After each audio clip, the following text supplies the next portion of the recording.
Pernahkah kita berpikir bahwa hal yang paling menakutkan di dunia ini bukan sesuatu yang datang dari luar, tetapi sesuatu yang diam dan tinggal di dalam diri kita sendiri? Sesuatu yang kita bawa setiap hari, yang kita rasakan, tapi jarang kita sadari. Secara psikologis, pikiran manusia itu rumit.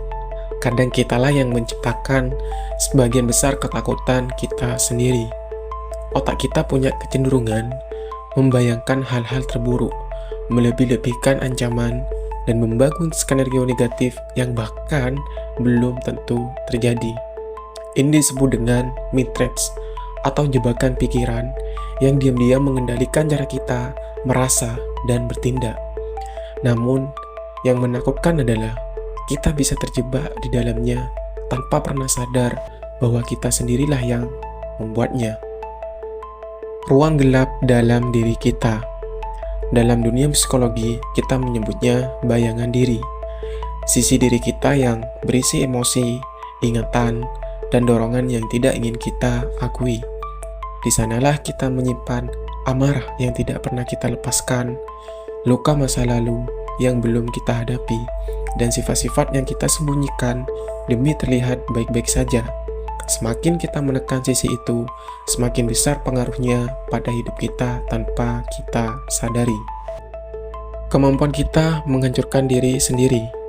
Ini adalah sabotase diri, kecenderungan manusia merusak diri melalui pilihan-pilihan kecil yang kita tahu tidak baik dan tetap kita lakukan. Kita menunda, kita menghindar, kita memilih jalan yang membuat hidup kita semakin berat. Bukan karena kita ingin gagal, tapi karena sebagian dalam diri kita takut terhadap perubahan.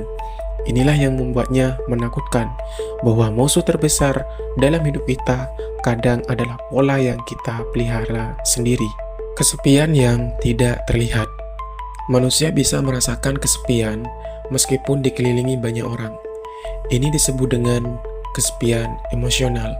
Kita tertawa, bekerja, bersosialisasi, tapi tetap membawa kekosongan kecil yang tidak pernah benar-benar hilang.